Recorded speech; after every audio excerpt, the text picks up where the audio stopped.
I graduated. Okay, so I skipped a grade. I graduated at 16. Yeah. Actually, I just turned 17 like 10 days after, or 10 days before graduation.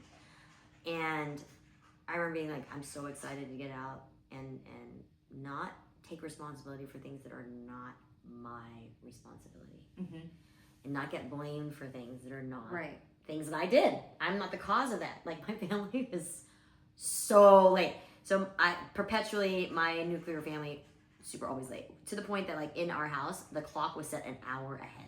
So if you came to our house, you'd be like, is it really? Like, whatever time? Like, no, it's set an hour ahead to help with being on time. But we'd still be late. You understand what I'm saying? Because everybody knew, we still knew, and then we'd set it even more. That's how perpetually late my family is. So, I am extremely punctual. I may be like 5, maybe, but I will never be half an hour late. That will never happen. Yeah.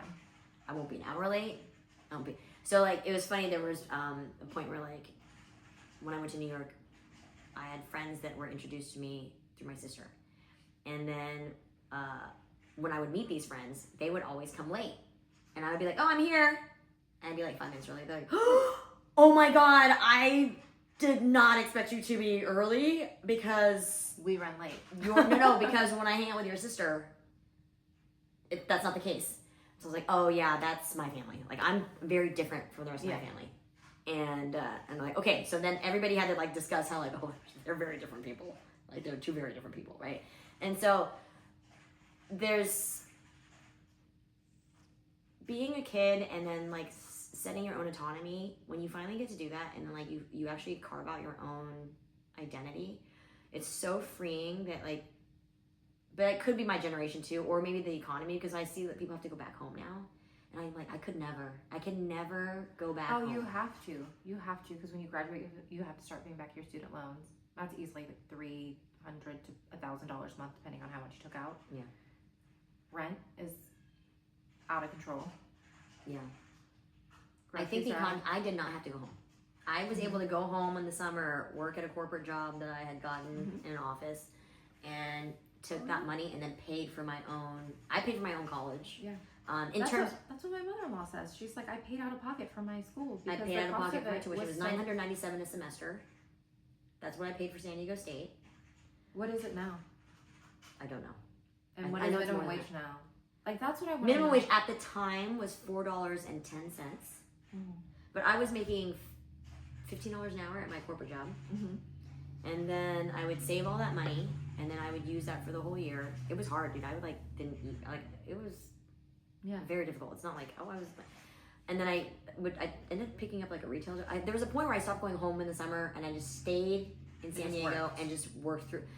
There was one point I had 3 jobs at the same time. My friends were making fun of me because they're like, what are you? Like, what? But I was like, no, I had 2 full-time jobs and a part-time job, plus I went to school because I was like, I was at the engineering firm as admin director. Yeah. Then I worked for a real estate investment firm as their admin director. And then I worked for a law firm as their admin director. And I would work like into the night, like late, not like, it was like different schedule every day. Like, and then when I graduated, I did all 3 jobs and I just spread it out during the whole like work day. Right. Yeah. And I'm assuming that the economy is so bad that it's not as easy for people to just figure out a way to pay for school without having to take on like huge amounts of debt and stuff like that. Now, did I take out credit cards that are really bad for me? I did. I ended up paying them all off, but like, I understand how you get into debt. I totally get it. There's so many credit card offers everywhere. Your parents aren't loaning you money. My parents were not like going to give me more money. My dad, I negotiated that my dad would pay for my tuition. I negotiated that my dad would pay for my housing. Okay. Because my tuition for my private Catholic school was $13,000 or $14,000, and I was like, I can't understand how you would justify having paid for my private high school education, but not take at least that same amount and pay for my college. He said, you know what? That's a fair point. So I will pay for your dorm. And so I lived in a private dorm, and I only got to have 1 meal a day. It was my dinner because that was the cheapest instead of having an all-day meal plan or whatever. And I survived through that. But I worked the whole time. So I would never have had the ability to go to school and not work. So any of those kids that it was interesting, the kids that went to school and did not work tended to not do as well in school as the ones that like work, because you have to manage your schedule, right? So like when I was in gymnastics for club, that would be 4 hours a day, 6 days a week. Same thing, you have no time for school. So then I use that same mentality and did that for work. And plus my parents used to work from like, my mom specifically used to work from like 8 a.m. to 10 at night. So I thought a normal work day was the whole day. I didn't know until I went to college that a normal Like a work day was 9 to 8 hours. 5. I did not know that. You didn't. I didn't know that you had 8 hours plus a lunch and 2 15-minute breaks until I went and worked outside of my family stuff. So I was like, wow, there's a lot of different ways that if you're a young girl and you need to live independently from your family, like you don't have that kind of like, they wanted me to stay home and help raise my younger brother. He's 12 years younger than me. And I was like, I gotta go. I can't do this anymore. I can't be in this pressure cooker of being, like being misunderstood in your house because you're too independent and whatever. Americanized? Yeah. And then like, this turmoil. So I was like, let me just be free. Let me just do that. Let me just go do my own thing. So I think that I can tell that something in the economy has very much changed because there's not enough of the ability to get a normal job other than like selling feet pics, Am I happy that there's things like social media, influencing, Twitch streaming for people to make money? So happy for people to be able to do it. So happy for women to be able to like get free of bad situations. And if you have to sell your feet pics, dude, more power to you. Like do it. But at the same time, what if you don't want to do it? You just want to have like a normal job where you go to work and you deal with people and you just get paid. Is that even like a life that you can do now as a normal person? Or do you actually have to always take on a lot of debt to go get an education and you hope that you get a job after? I mean, I'm advocating for trades now, like be a plumber if you can be a plumber. Plumbers make $160,000 Electricians make a ton of money. So maybe that's the new economic phase where people are going to say, oh, college education is so saturated and expensive. The return's not great. Saturated for sure. Plus the way that they calculate student loans, when I see how like the interest, I'm like, how does the interest rate look so low, but then you end up paying like 5 times the amount by the time you're done with the loan? That doesn't make sense. Under that, you would normally pay it off. Yes. Over like twice as long you pay it off. So I don't understand what's going on, but there's clearly they're predatory for sure. I have considered like, what if can a law firm? Is there a plaintiff's law firm out there that could look into like how student loans are calculated? Because I'm sure something's up, But it's just hard because you have to have bankroll, there's like so much money you gotta be able to. Yeah. But clearly there's a predatory economic situation happening in America with student loans in which the calculations of the interest rate and the principal are not what they have told us to be. Because if it's supposed to be the best loan out there that's so low, then how come nobody can pay that shit back? Right. Oh yeah, you with minimum show payments. people that have showed how much they paid. And they're still paying. And how much they owe. Yeah. And what the principal and amount it's is. the same. It's already been paid off. Yeah. But they still have twice as much to go. That's why I'm like, everything is stacked against poor people in America. It is. Like more than I've ever seen it before. Mm-hmm. And now, thank you, Trump. Well, no, that's now stacked on top of that. Well, I was talking pre-Trump. Now, oh no, because he's trying to make college applications. Because there's like stipends for like low income for college applications. So he's trying to get rid of those. So low income people. Oh, I saw that. So there's a lot of like we're talking like doctors, right? So that affects the medical field. A lot of the students that are pre-med right now they won't be able to finish because they won't get their grant money. So we have all these really smart people that are going to be left like in the dust. And it's like people can be. I remember helping out at the book fair in Columbus at my son's school, and they had money set aside for like low income kids. And there's this one girl, she's super, super, super smart, but her parents never sent her with money to the book fair. And they were like, okay, so keep an eye out for so and so because a family donated money for her to get books because she's incredibly smart. She was like in 2nd grade reading at like a 6th grade level. Super smart girl. And it's like, you cannot equate low income for lack of intelligence. Oh no. Those are not the same thing. Look, I'm telling you right now, the stat on people that... No, but listen to this crazy stat about wealth. When it takes 3 generations for uber wealthy that when they leave their inheritance for like their legacies, the children and then the grandchildren, it takes 3 generations for them to spend it all. Damn. So the smart people are actually the ones that are poor because they actually have to build their money. There's something about like a mental, almost like a intelligence apathy, because when you have so much money in a society that's capitalistic like that, and we're talking a lot of money, like you just feel entitled to it, and you're like, well, I'm so smart because look at all this money, look at how well off. If anybody has a windfall of, let's say you got $10 million or something, that'd be great, and you never had to work ever again, I probably would still work. Okay, so not in my current job, but I probably would still do something. You're like me, like my family. I was laughing today. I was thinking about this. I'm like, man, if I got all that money, like, why wouldn't I just stop working? I'm like, there's just something that's so genetically inside my bloodline that we're all entrepreneurs. Like, we talk about business. It's a little bit like, why are you always talking about business every time? But that's a good thing, right? Because that means that when in our generation, we've had multiple generations and they always build. But the thing is, not everybody's like that, right? So Warren Buffett, for instance, has said, I'm not giving anybody any money except just for college education, and that's it. And on one hand, I think that's kind of messed up because I think it's also very sad for somebody to go, we used to be rich. We would have, like, that's the story you always have, like, former royalty, like, we used to be, like, it's like, it's sad, right? Because you realize, like, you should have had more, but you didn't because somebody squandered or something happened, or war, right? That could be the other thing. But then there's also something hard about, the idea that you had all this money and you're smart and and then now you don't have it, but then maybe because the belief that, like, if we could build it, that, like, you're given the intelligence to build it, right?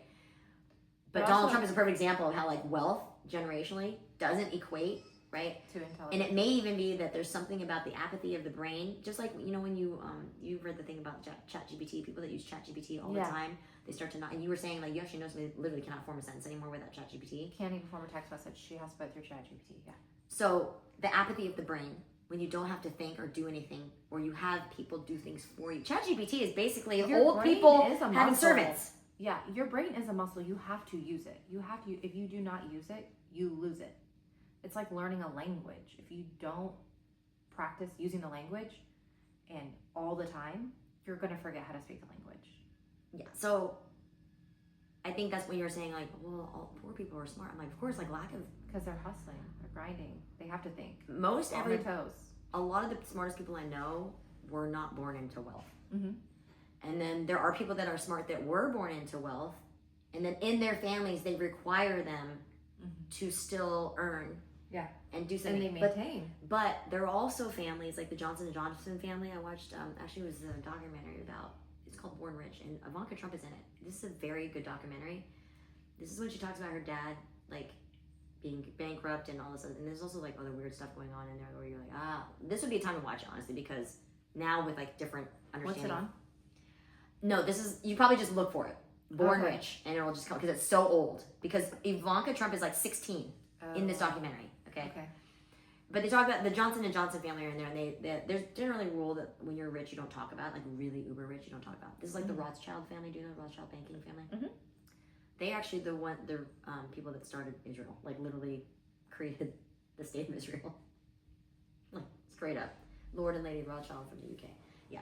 Like, and my mom actually had a Rothschild as a client. They're no joke. Like, she came in with a hardcore limousine and she flew in a private jet. Like, it was like no joke. All of them have serious money, and they don't like to talk about it.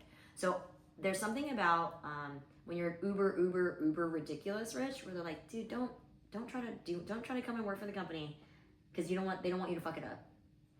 They don't want you to no, that's part of it. Don't come in there and kind of like Succession. It's a lot. No, it's exactly like Succession. I want you to, it's not kind of, exactly. So for some people, like, oh, why don't you just take up a hobby? Like, your dad collects stamps. I collect art. Just do that. You don't need to go out there and, like, because the Johnson & Johnson era was the one who was the director, producer, creator of the documentary. So it was his access to all his friends. And he was like, let's talk. So, like, this is a very, not a good talk. You should not be doing this. It's so tacky to talk about money like this, to be like this. But it was also why you see that after 3 generations or so, all the money's gone. Right. Because they're spending, there's debutante balls. All of that stuff. Yeah. And Maintaining lifestyle. But if you're doing that, you're not trying to learn to be smarter. That's a waste of time. Party. Have a right? good time. Yeah. So that's where it comes from. Is like there's a threshold of too much money where your brain goes apathetic, as if you're talking to ChatGPT every day, but you're really just looking at your bank account and going, well, I really don't need to think. I don't need to fucking It's all there for me. work. And not only that, my parents and my family tell me, why are you working? Go collect stamps. Go be a patron to a charity. Don't work. And don't talk about it. Right? Mm-hmm. So that's when you're like, why do I notice this, right? And it's like, just because you need motivation in a human being to then catapult you to do something great. Yeah. And part of that drive is because you need to make money. Mm-hmm. To live. So when you have the opposite in somebody, they have all the money they need. They never need to work again. They're being told, why are you working? That's dumb. Yeah. Yeah. And then you have people who are like problem solving, constantly living paycheck to paycheck. How am I going to make ends meet? And Access is everything. yeah. And so they're constantly thinking on their feet and problem solving. So then they're using that brain of theirs versus just relaxing and collecting art.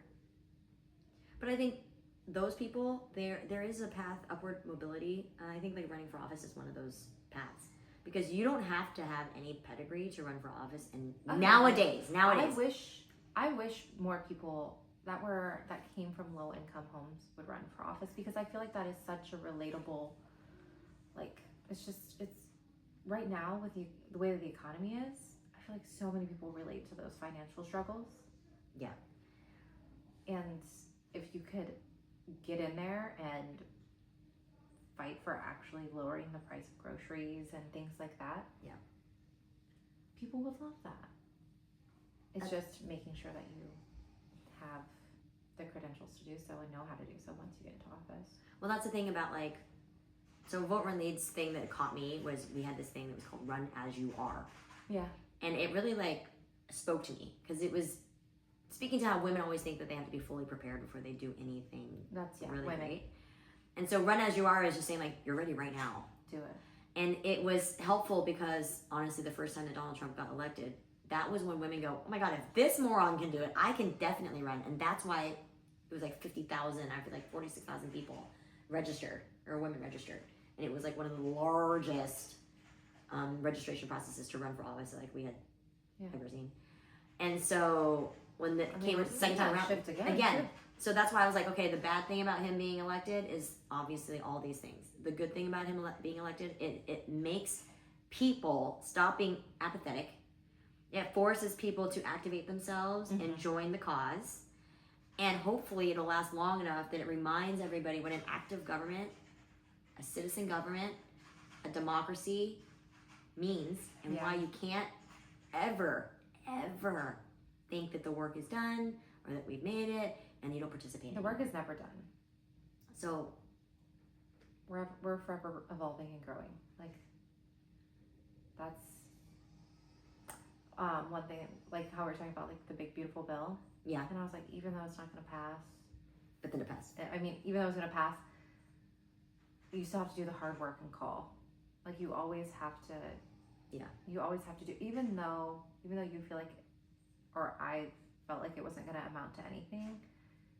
It's doing it, because using that muscle and like just staying activated, I think it helps in the long run.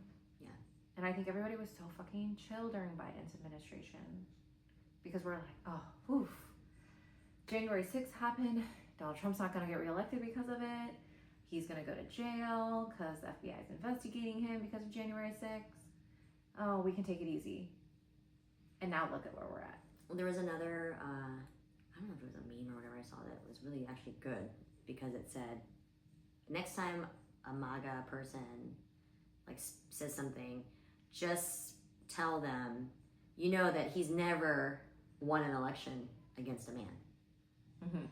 And then I thought about that and I go, wait, oh my God, that's true. And then I realized, why did we do that?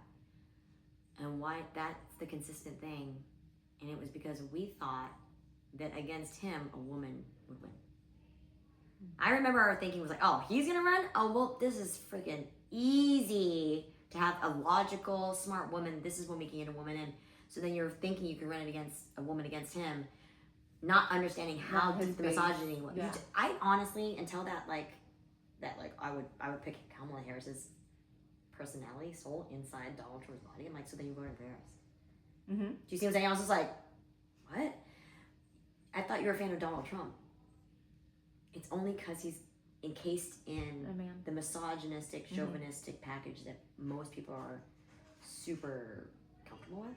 Yeah. And now moving forward, as much as I want women to run, I am not going to be naive anymore about how that ticket is going to look. And how that was how we lost and got into this authoritarianism. Yeah. And have a child predator as president. Or allegedly. I mean, there was another video where he was on Howard Stern and they were talking about how he's a predator. And he goes, I am! Like that. And I was like, I think I posted it. So a predator. Well, you just call him that. Yeah, so. He's claimed that title. I'll post it on Substack when I find it because I have Instagram stories that are like, I don't even know how many are there. It must be so hard to look at my stories because they just keep like it's like the biggest ADD. Like, you have to like click it to do the full reel. They're like, what? There's like 100 of these stories because I just, anytime there's like I'm not trying to put it on my feed. Yeah. Yeah, it's you like, just want to put it in your story. Which because it's so dark. It's like all it's so dark. Right? You know, like, oh my God. But it's also news. So like, I don't know what to do. I know. How did we end up here? I mean, we know how we ended up here. But we 77 million people. How do we get out of here? How do we get out of this thing? That's what I want to know. Is there a pathway out? There's next time we should talk about the Democratic state senator. That's the Christian. Oh, from Texas. Yeah, that was on Joe Rogan. He really turned Joe Rogan around. He was like, okay, you should run for president. Joe Rogan agrees with every single person that's on his podcast. Oh, is that how you does it? I don't know. I don't really. I feel like again every single time you always like, yeah, Joe Rogan. I'm like, I don't. Joe Rogan. I'm like, I only catch like Joe Rogan. I've been catching clips where he's siding with us. Yeah. So that's why I'm like, oh, okay, good. It's turning around. He does. I feel like every time he is starting to speak out more so against Trump, and I will say that I think has backtracked his support for sure. But I feel like the thing about his podcast is he has people on there. He asks a few hard questions, but then but then he agrees with pretty much all that they're saying. Like he's like starts to side like yeah. Like there's a meme that it's like Joe Rogan is just a simpleton that wants everybody to like him or something. So then he brings these people that he disagrees with on his podcast. He asks a couple hard questions and then he's like tries to make buddy with them. Okay. It's like I need to watch it to know, but I don't want to watch it. Does that make sense? Like I don't mind watching little clips of it, but I can't sit through. And I like Joe Rogan as a comedian because I love the comedy scene and stuff. Yeah. And he is, he's got real street cred on comedy. Oh, yeah. So I can get that. It's so funny because when I'm in a comedy show setting, oh yeah, you could be like so non-PC, so vulgar. It's fine. But then in real life, I'm like, yeah, well, the thing about comedians is for a long time, they only got paid, like if they got any money, it was like $50. Oh, shit. So I'm so happy for comedians to get on Netflix and get these big deals. I'm so happy for comedians to have podcasts and actually do very well. But what you're saying exactly in that moment is the problem with what has happened with media was you're taking comedians out of the context of a comedy club. You're putting them into an environment that almost feels like news. Educational. And they're not like Jon Stewart or Stephen Colbert or Trevor Noah or Ronnie Chang that are taking the responsibility of that. Yeah. And because they're not doing that, it's dangerous for society because especially when you have a huge following. Yeah, you just don't know. Like, really, it's lightning in a bottle, but in a bad way. Yeah. So. Yeah. But yeah, that's Joe Rogan. Yeah. I mean, no, but look, come back in the fold, right? I feel like if anybody's more. That's why I'm like, every time you mention him, I'm like. No, I know, but it's a process. I'm not trying to. I don't want to totally just shit on him. because I appreciate that he is able to hold himself accountable and be like, oh, shit, this is not what I voted for. Yeah. Same with Andrew Schultz when he's like, I didn't vote for this. And everyone's like, weren't you listening before you voted? Yeah. But it's like, okay. But we also have to remember his algorithm, his news stream. We talk about this all the time. It creates an echo chamber. He could have not been exposed, even if he's not reading everybody's comments online. He's not, you know what I mean? So he could have not known. And if he did know, but he's saying, oh, well, fuck, this is fucked up or farther than I ever wanted it to go, that's okay too. You're allowed to be like, oh no, that's wrong. And backtrack and not want that anymore. Yeah. I think that if you're a podcaster that's doing really well and you see the people in late night getting fired, you should be very concerned. Yeah. Because you're only one step away. Yep. Yeah. Yes. Well, also, too, we are debating whether or not we want to cancel our Paramount Plus. Oh, I'm definitely going to cancel that shit. Yeah. We're huge Star Trek people. So you can buy it on, buy it, Star Trek. You just buy the episodes instead. Yeah, but we don't want to give them money. Or YouTube? Period. Oh. So that's where we're like, because it all, you know what I mean? Even if we buy the Star Trek, it's going to feed up to Paramount Plus. Does it? I didn't know. Okay. Yeah. Because if you go to the Paramount Studios tour, it's Star Trek-y. I guess it would, huh? Yeah. Definitely. So we're like, Stephen Colbert. I had friends that literally got rid of their Tesla and got a new car, and I was like, we talked about it. There's no way we're getting a new car. We just can't. I'm like, okay, we'll just keep it. But actually, Tesla just came up with a new Tesla diner in LA on Santa Monica Boulevard in West Hollywood. I used to live near there. I remember that site. And I was like, oh my God, it's done. So it's this mega diner thing where you can pull your Tesla up and you charge your car. And there's massive screens. So not like the sphere, but you're sitting in your car and all of a sudden there's a mega screen in front of you and it's kind of like a mini sphere vibe-ish. Mm-hmm. And then you have hamburgers, hot dogs, Wagyu, beef chili, Shirley Temple drinks, different other things. Like, oh, okay, they're trying, so that was, even Elon Musk is now semi-ally. I don't even know how to explain what that is. So everybody, as much as we're like, oh, gross, we don't like them, it's like, if you're willing to come help, then I have to just be like, come help. Yeah. Come help fix what you did. If you want to donate money to campaigns to elect Democrats just to get back at Trump, I'm not gonna be mad about it. Yeah. I would really like to see him donate to David Hogue. That would be that would be a good one. I know you created a shitstorm, but if you're gonna pay money to help fix it, then I would rather you pay money to help fix it than not. Right. So. All right. I guess that's the end of this episode. Right. Until next time, follow us. Oh, do we want to close out with Are We the Only Ones That... Oh, gosh. I know this one's so deep and it's so heavy. You start. I'm going to try to think of one because it's hard. Are we the only ones that are willing to welcome former Trump supporters with open arms? Because that is a hard thing. It's a hard pill to swallow to be like, yeah, you fucked up. But I'm still willing to accept this. And it's hard for them too. Especially if these Trump supporters, former Trump supporters, mm-hmm. are standing up against child predators and pedophiles. Yes, I am absolutely going to open my arms to you. Yes, that's what unites us all. And say thank you so much for being so brave and recognizing you were wrong and coming to the other side. Yes. That's a big deal. That's a big deal. And all the motherfuckers can go to jail. Bill Clinton included. I hear that one more time. I was like, are we the only ones that want to see Trump in jail?